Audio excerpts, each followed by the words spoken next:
y a las 11:30 cambió.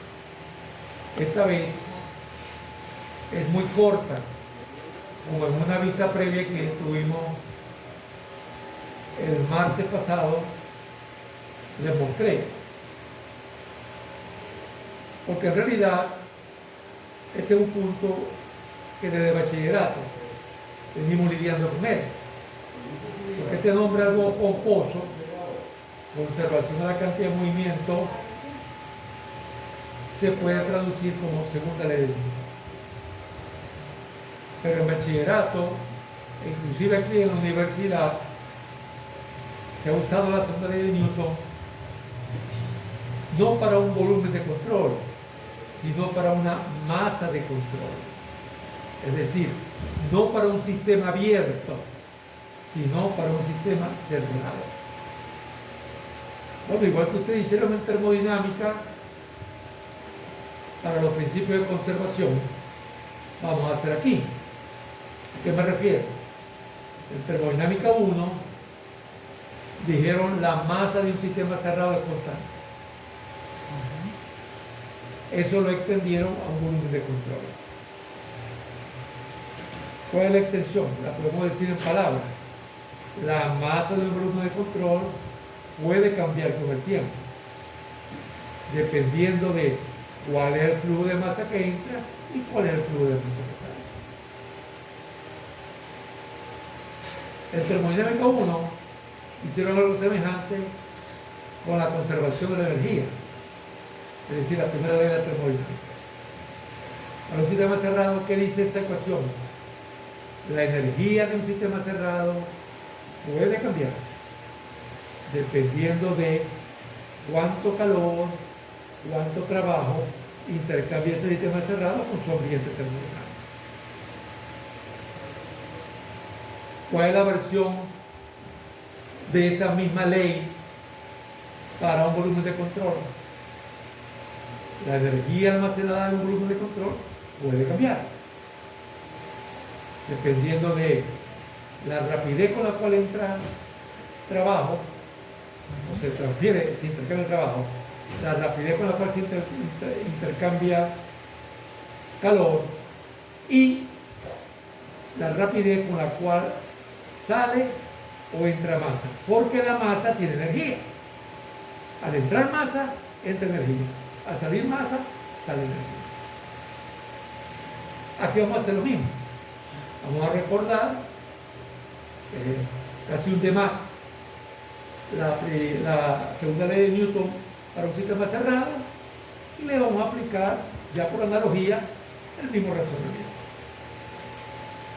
¿Cómo que por analogía? Bueno, cuando se transfiere o se convierte un principio de conservación de sistema cerrado a sistema abierto, lo que hay que añadir los términos asociados con los flujos de masa. Correcto. Nada. Todo lo demás es igualito. Porque si yo tengo un volumen de control al cual ni entra ni sale masa, ese volumen de control se está comportando como una masa de control. Conclusión: la ecuación que gobierna los principios de conservación para un volumen de control tiene que contener como caso particular la ecuación para un sistema cerrado. Es decir, Cierto. ¿y cómo se obtiene ese caso particular? Flujo de masa de entrada a cero, flujo de masa de salida a cero. Ya está. Con eso es suficiente. ¿Estás así? Y eso realmente hasta se puede hacer,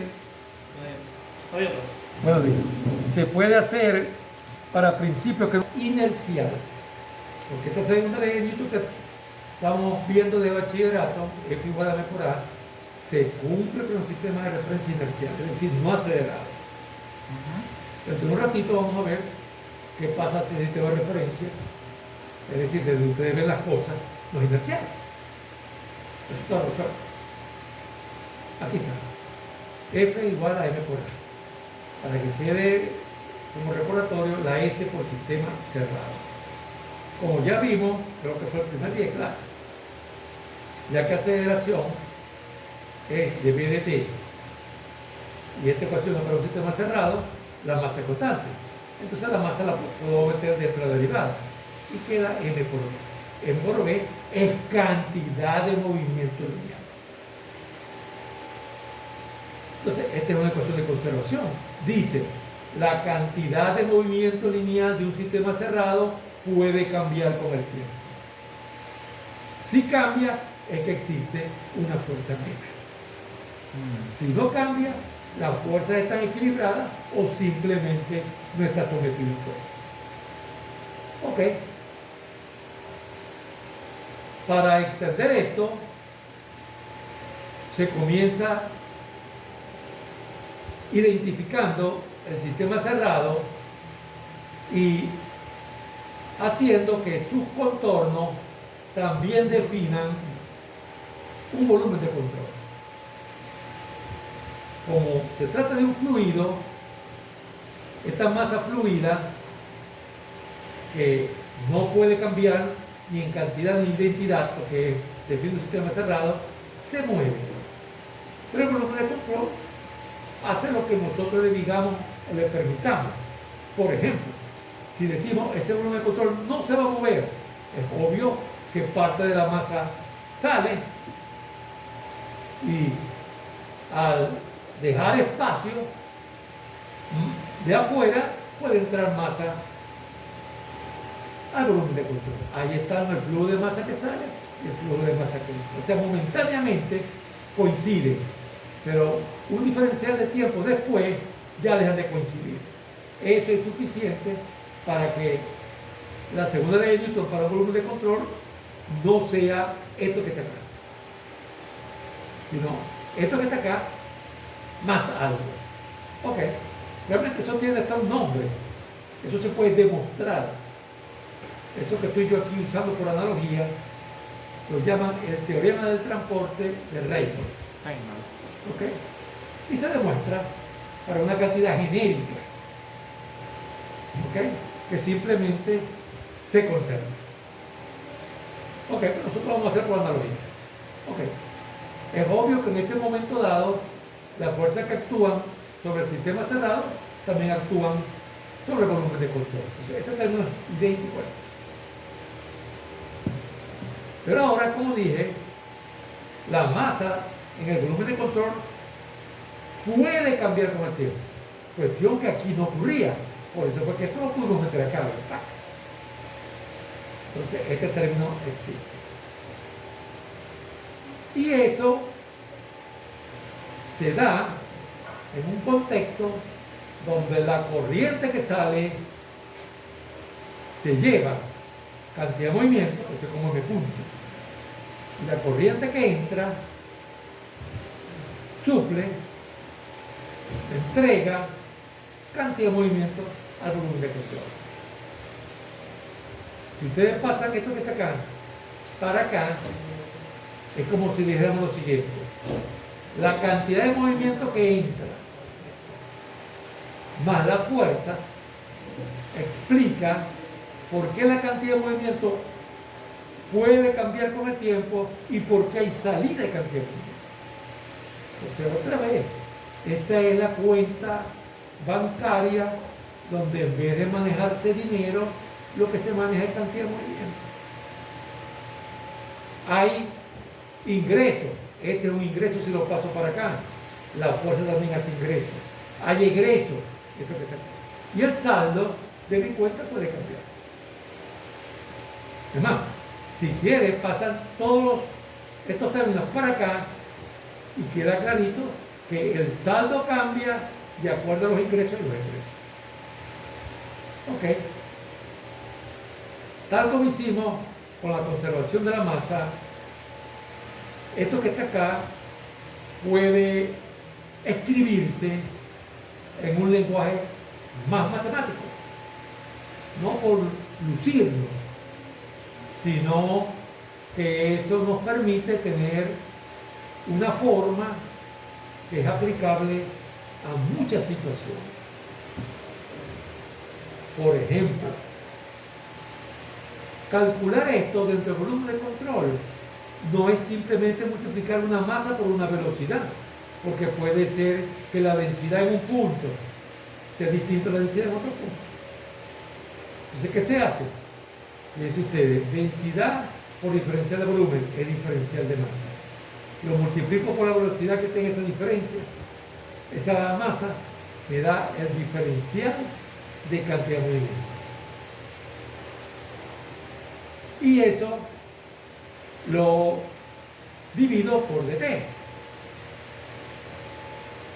No, primero lo integro, disculpe, para calcular la cantidad de movimiento en el volumen de control. Y luego lo derivo. O sea que lo que hicimos fue escribir ese término en una forma más matemática, pero que es más fácil de aplicar, especialmente a situaciones complejas. Profe, Ya, sí, ahí la densidad es variable, ¿verdad, profe? claro, puede cambiar, como dije, en este punto y en este otro punto ser distinta. Ok. Si se integra la densidad, profe. Por el diferencial de volumen. O sea, aquí está, ahí estás diciendo lo siguiente.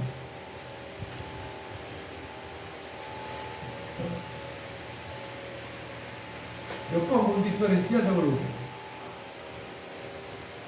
Ese diferencial de volumen tiene una densidad y tiene una velocidad. Entonces, yo multiplico densidad por diferencial de volumen, tengo un diferencial de masa. Lo multiplico por la velocidad, tengo el diferencial de cantidad de movimiento. Lo integro en todo el volumen y ahora sí tengo la masa dentro del volumen de control. Y luego procedo a derivarla con los frecuencias. Perfecto. O sea que es otra forma de escribir lo que aquí prácticamente está como para ser leído. Ya sabemos que con los flujos de masa la situación puede ser muy general. ¿Qué quiere decir con eso? Que la densidad en las distintas partes de la salida o de la entrada no sea constante. Que la velocidad tampoco sea uniforme. Entonces, si nosotros ponemos rho v r escalar de A, tenemos el flujo de masa. ¿Y la R qué significa? Que esa velocidad tiene que ser relativa a la superficie de control. Entonces, rho VR escalar de A es el diferencial de mi punto, que ahora lo multiplico por la velocidad para tener el diferencial de cantidad de movimiento, de flujo cantidad de movimiento. Y ahora lo integro y tengo toda la cantidad de movimiento que sale y entra. ¿Ok? Bueno, complejo, ¿cierto? En este curso, ¿vamos a utilizar esta forma? No. Pero es bueno que sepamos que existe y que no siempre vamos a mirar flujo permanente y mucho menos flujo con una entrada y una salida. Pero que esos casos son los que más nos interesan a nosotros. Cuando el flujo es permanente, este término desaparece y solamente queda este. Pero este, como ustedes ven aquí, es salida menos entrada del flujo de cantidad de movimiento.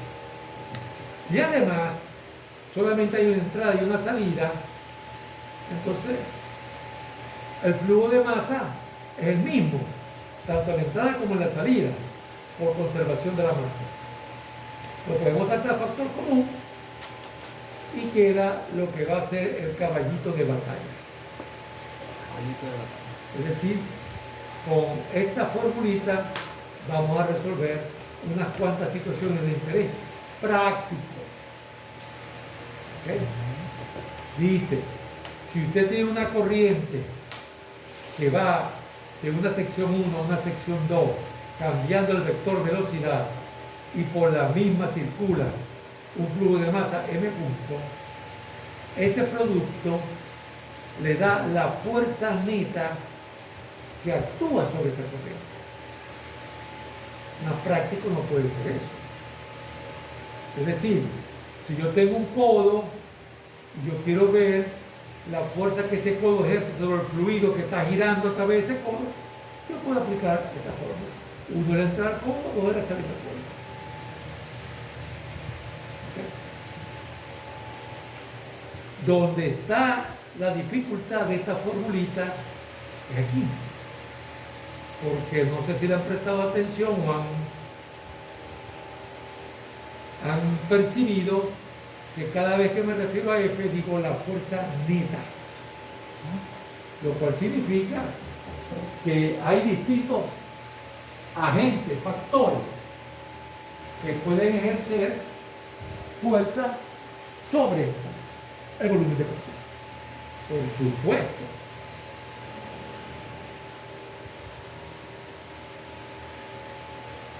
Esa fuerza se puede dividir en las llamadas fuerzas de cuerpo o másica y las fuerzas de superficie.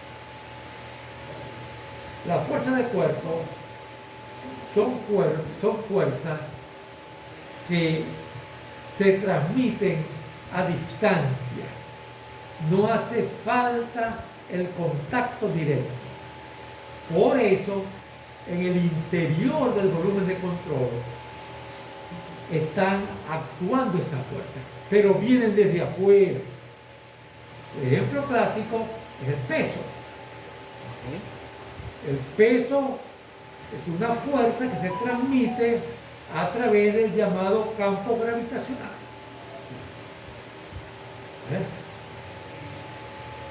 Este borrador está siendo atraído por la Tierra, pero no está en contacto con la Tierra, está en contacto con mi mano. ¿Cómo sé yo que está atraído por la Tierra? Yo quito mi mano y cayó. Ustedes ven los astronautas en las estaciones espaciales y ellos están flotando, porque allí la fuerza gravitacional es mínima, por no decir inexistente.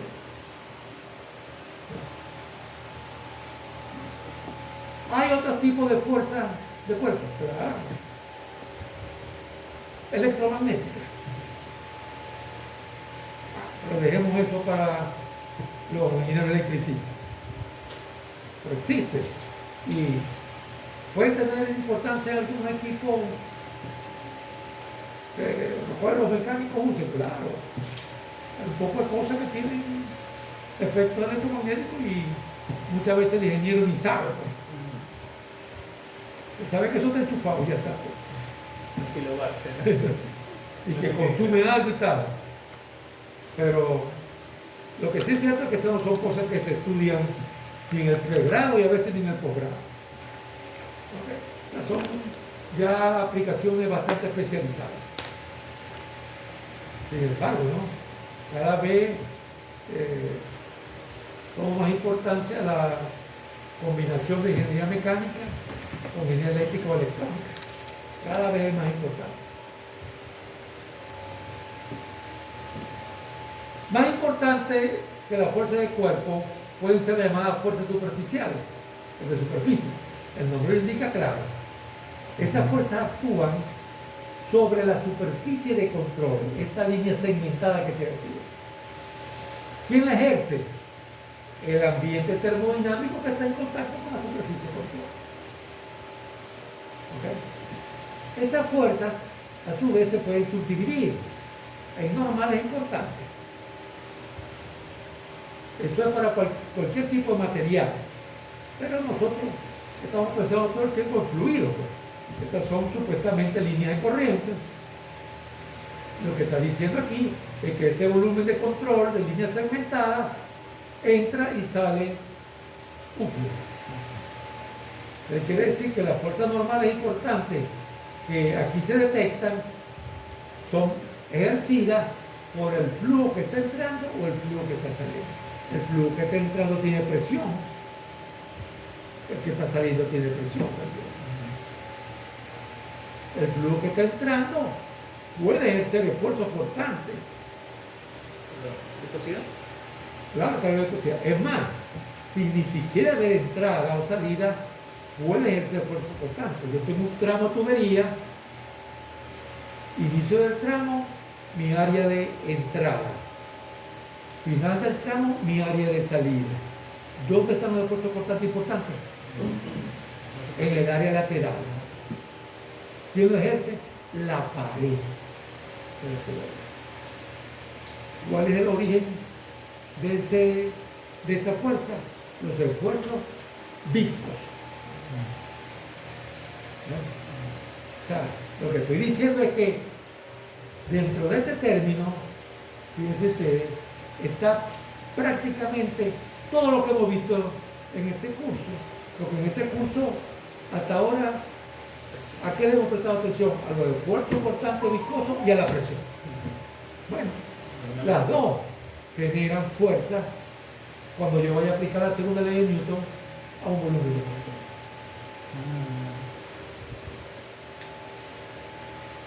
Por eso, aquí de manera de conclusión, y leo, cuando la superficie de control está expuesta a un fluido en reposo o movimiento, F normal es debido a la presión P y al esfuerzo normal viscoso, usualmente despreciable. Eso lo hemos dicho hasta el cansancio. Mientras que F cortante es debido al esfuerzo constante, que siempre es de naturaleza viscosa. Siempre de naturaleza viscosa. En un sólido no, aquí hay esfuerzo constante. Nada que ver con viscosidad. Porque estoy lidiando con sólidos.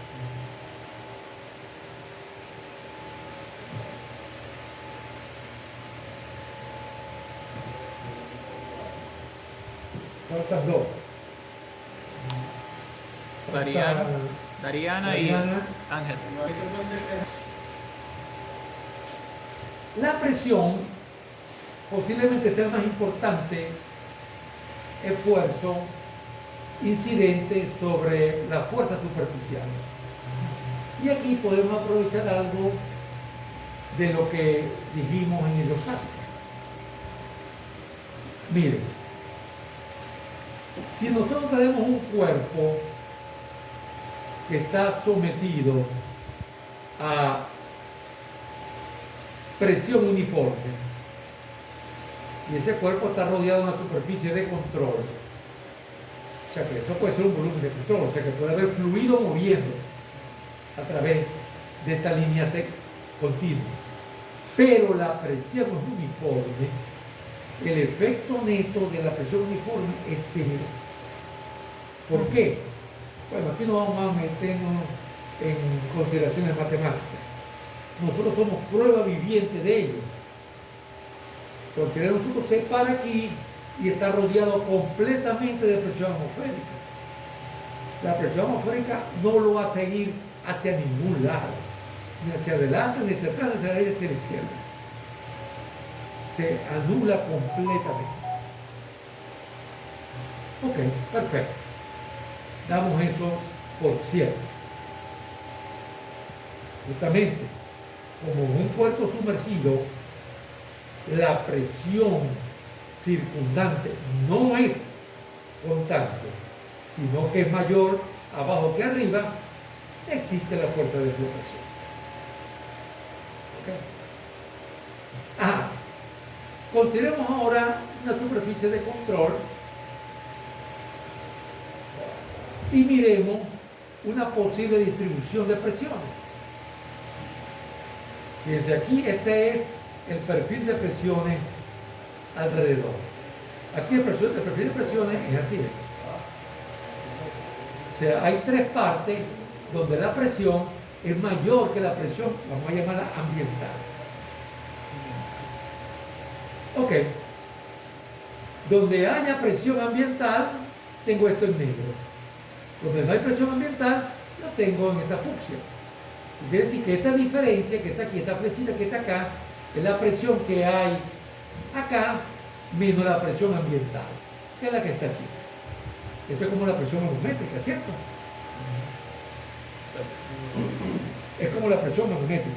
Vamos a suponer que este es un cuerpo que tiene varias entradas o salidas, y el resto está expuesto a la atmósfera. Algo muy común. Entonces, si eso es así, esto que está aquí en fucsia representa la presión manométrica. Como si ahí hubiese un manómetro. Bueno, no tiene por qué, no es que esté midiendo, sino que estoy diciendo que es distinta a la atmósfera. Ah, ok.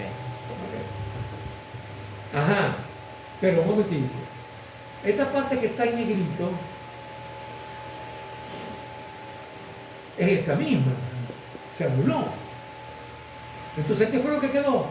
Lo que está en fucsia. ¿Pero qué fue lo que quedó en fucsia? La presión relativa. La diferencia entre la presión que hay aquí y la presión que hay en el ambiente. Conclusión. Si en alguna parte de la superficie de control P es distinto a P atmosférica, esta es una parte, esta es una parte, esta es una parte, en este caso particular. Y en el resto, P igual a PA, efectivamente. En el resto, ¿ves? De aquí hasta acá, PA. De aquí hasta acá, PA. Y de aquí hasta acá, PA. El efecto neto de P sobre la superficie de control se puede obtener considerando solamente el efecto de la presión relativa P menos PA. ¿Cuánto vale la presión relativa aquí? 0, porque la presión relativa de PA. Entonces, PA menos PA da 0. ¿Cuánto vale aquí? Lo que está en flujo. Entonces, aquí acabamos de establecer que cuando vayamos a hacer el diagrama de cuerpo libre del volumen de control, tenemos que estar atentos a cuánto vale la presión sobre la superficie de control. Seguramente lo más probable es que haya gran parte de la superficie de control a presión atmosférica. Si ese es el caso, nos olvidamos de la presión atmosférica. ¿Pero qué quiere decir nos olvidamos? ¿La voy a ignorar? No, señor. Si usted utiliza presión manométrica en las áreas de entrada y salida, créalo o no, está tomando en cuenta la presión atmosférica en todas partes. En todas partes. ¿Okay? Entonces, eso va a facilitar calcular las fuerzas debido a presión. En conclusión, cuando hagamos el diagrama de cuerpo libre, vamos a estar pendientes de fuerza debido a gravedad, fuerza debido a presión, usando en la medida posible esto que dice allí la lámina, y fuerza debido a esfuerzo total. Pero puede haber fuerza en sólido, puede haber fuerza en sólido, tranquilamente. O sea, puede ser que la superficie de control esté atravesada por un eje dando vueltas. Si hay un corte allí, ahí no hay fluido, pero ahí hay fuerza. Yo también tengo que estar pendiente de eso. Esa es una fuerza de superficie, pero que no es producto de la acción de un fluido, sino producto de la acción de un sólido. Ok. Ajá. ¿Y cómo hay que cambiar todo esto si me veo obligado o si lo deseo? Usar un sistema de referencia no inercial. Primero planteemos cómo es el asunto. Hay un fluido que se está moviendo. Yo lo puedo ver aquí sentadito como estoy.